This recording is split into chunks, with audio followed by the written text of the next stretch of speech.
Welcome to our deep dive into all the entertainment industry news from the weekend of December 28th and 29th, 2024.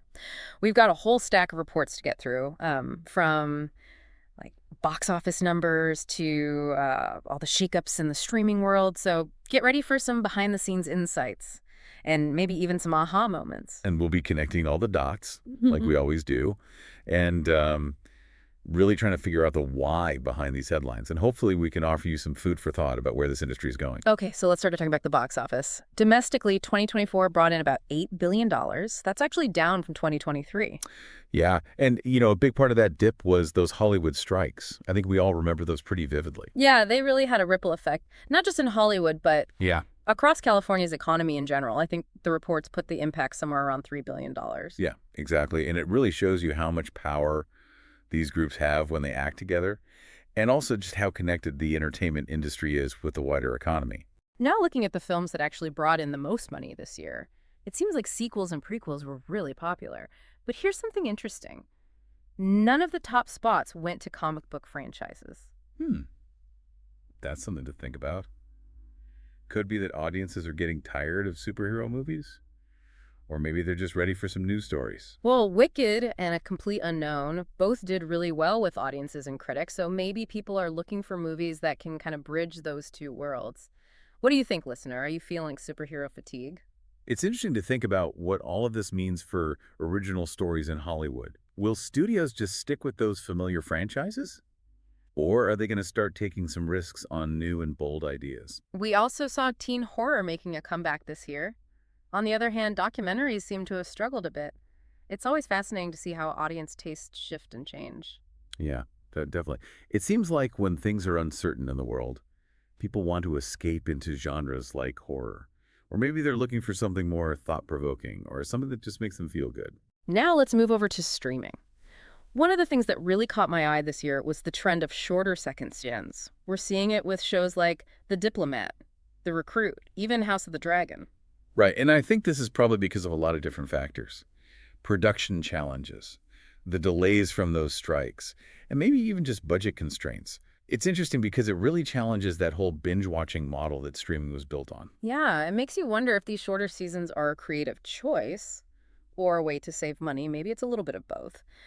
But how's it going to affect how people watch these shows in the long run?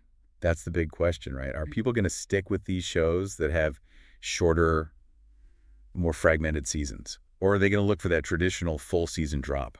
Another big development is how teen TV is moving over to streaming. Shows like The Summer I Turned Pretty and My Life with the Walter Boys are finding huge audiences among Gen Z on platforms like Netflix and Prime Video. And this makes a lot of sense when you think about how Gen Z interacts with media. They've grown up with the internet. They're used to moving between different platforms. And they want content that reflects their diverse experiences and viewpoints. Yeah, traditional networks might need to pay attention if they want to keep those younger viewers. Totally. This shift really shows you how important representation is and the need for stories that resonate with a wider range of viewers. It'll be interesting to see how traditional networks adapt. Okay, so this one I definitely didn't see coming. Podcasts are going visual. That's right. YouTube said people are watching over 400 million hours of podcasts on their TVs every single month. And Spotify reported over 250 million users watched video podcasts just this year. Those are huge numbers. Who would have guessed that a format that was all about audio would become visual? It really highlights how the lines between different types of media are becoming blurred. And it seems like viewers are totally into it. Let's focus in on some of the specific productions that grabbed our attention. The BFI Filmmaking Fund is backing some pretty interesting projects, including The Thing with Feathers, starring Benedict Cumberbatch, and directed by Dylan Southern. That one sounds intriguing, and it's good to see funding going towards projects that are inclusive and give a voice to diverse perspectives. Another good example is Retreat, which features an all-deaf cast led by Ted Evans. Absolutely. Giving opportunities to diverse storytellers to share their perspectives leads to richer and more authentic narratives, ones that can connect with a wider audience. And speaking of compelling stories, Kate Winslet not only starred in, but also produced Lee. It's a film about World War II correspondent Lee Miller. She even financed the production herself. Wow, that really shows you how much she believes in this project. And with a cast that includes Andrea Riseborough and Marion Cotillard, Lee has the potential to give us a fresh look at a really fascinating historical figure. And since we're on the topic of fascinating figures, Sofia Vergara is taking on the role of Griselda Blanco in Netflix's Griselda. She actually talked about how she drew on her own personal experiences, including the tragic death of her brother, to connect with the character's complexities. It definitely sounds like Vergara is pushing herself as an artist and exploring the different sides of this infamous drug lord. It'll be really interesting to see how she balances Blanco's ruthlessness with whatever relatable aspects of her character there might be. Oh, and we can't forget about Timothée Chalamet and Monica Barbaro singing "It Ain't Me, Babe" by Bob Dylan and Joan Baez for the film A Complete Unknown. The director James Mangold called their performance transformative. It sounds like this film is going to be a really unique blend of music and storytelling, with Chalamet and Barbaro bringing their own interpretations to that iconic duet. For sure. Okay, so now let's switch gears and talk about things from the director's point of view. Tim Miller, who directed Deadpool, revealed that he was only paid $225,000 for 2 years of work on that huge blockbuster hit. Wow, that's shockingly low, Ooh. especially considering how much money that film made. It really brings up the issue of how unequal pay is in this industry. It definitely makes you think about whether creative talent is being paid fairly, especially when they're just starting out. It's a really complex problem, and there's no easy answer. But it's a conversation that we need to be having. Now, for some good news, Diane Farr, who's on CBS's Fire Country, made her directorial debut this season. And she really focused on creating a more humane working environment on set. Oh, that's wonderful to hear. She Yeah. actually managed to make those notoriously long workdays shorter. Yeah, it's so great to see someone putting the well-being of the crew first and showing that it's possible to make great work without burning everyone out. I hope Farr's approach inspires other productions to rethink how they work and create an industry that's more sustainable and humane for everyone. And then we have Tyler Nilson and Michael Schwartz, the directors of The Peanut Butter Falcon, who decided to go the independent route with their new film, Los Frikis. Yeah, they actually turned down offers from big studios to keep creative control over their film. It's a Spanish-language Cuban drama about punk rockers and HIV in the 1990s, which might not have been something a big studio would be interested in. That was a really bold move, and it shows how dedicated they are to telling authentic stories, even if it means taking a less traditional path. It's a great example of how sometimes you have to take risks and create your own path if you want to stay true to your vision. I'm really curious to see how audiences and critics respond to Los Frikis. Now for some release date news. Warner Bros. Has been shaking things up a bit. They've pushed back the sequel to The Batman all the way to 2027, partly because of all the complicated visual effects they need to create. Just so everyone's clear, VFX is short for visual effects. It's all that digitally created imagery you see in movies, especially for things that would be impossible to film in real life. Thanks for explaining that. While the delay might be a bummer for fans, it also shows just how complex and intricate these big-budget movies are becoming. It's clear that the studio wants to make sure the sequel looks amazing. And we've also got Bong Joon-ho's Mickey 17 to look forward to, which is set to premiere in 2025. It feels like there's always something exciting coming up in the world of film and TV. But unfortunately, we also have to say goodbye to some shows this year. FX's The Old Man and Netflix's Girls 5 Eva both aired their final seasons. Yeah, their cancellations are a reminder that things are always changing in this industry. And it's tough to keep viewers engaged when there's so much competition out there. It's definitely bittersweet for those fans who really connected with those shows and characters, but it also makes you appreciate the impact those shows had, even if they weren't around for as long as we might have wanted. So we've covered a lot in this first segment, from box office numbers and streaming trends to some of the individual productions and what's going on behind the scenes. What are your thoughts so far, listener? Are there any trends or stories that are really grabbing your attention? And what questions are popping up in your mind about the state of the entertainment industry? Hold on to those thoughts as we continue our deep dive in the next segment.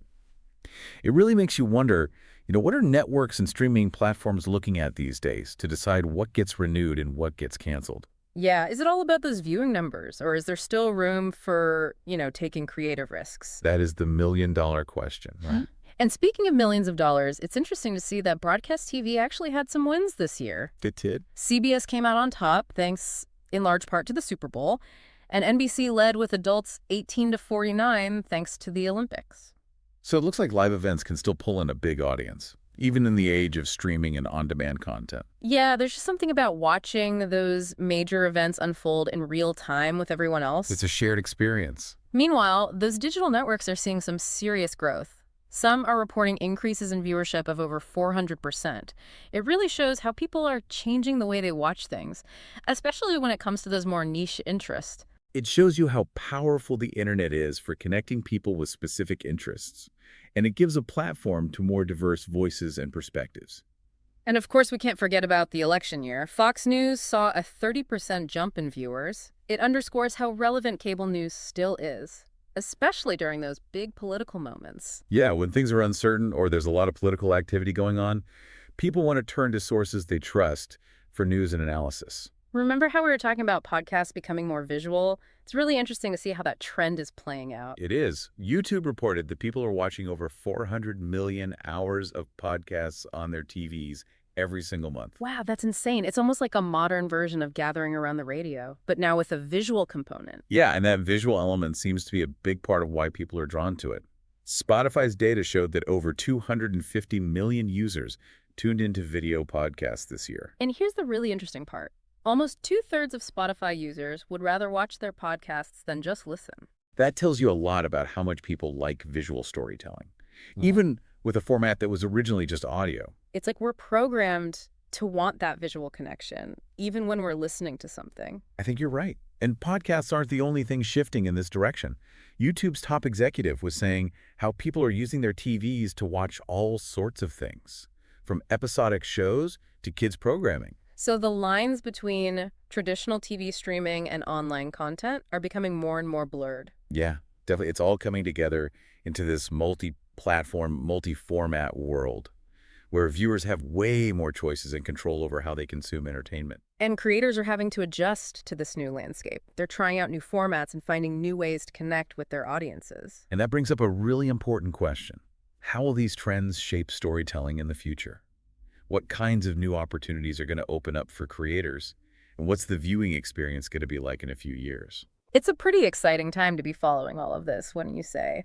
But as we get caught up in the excitement about the future, let's not forget about the people behind the scenes, the ones who actually make these stories come to life. Totally. We've seen some amazing dedication from actors and directors this year, pushing boundaries and challenging the norms of the industry. Like Kate Winslet, who went above and beyond for the film Lee.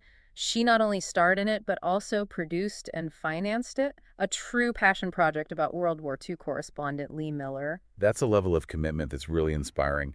And with Andrea Riseborough and Marion Cotillard in the cast, Lee is shaping up to be a powerful and thought-provoking film. And then you've got Sofia Vergara stepping outside her comfort zone to play the infamous Colombian drug lord Griselda Blanco in Netflix's Griselda. Vergara's really giving this role her all.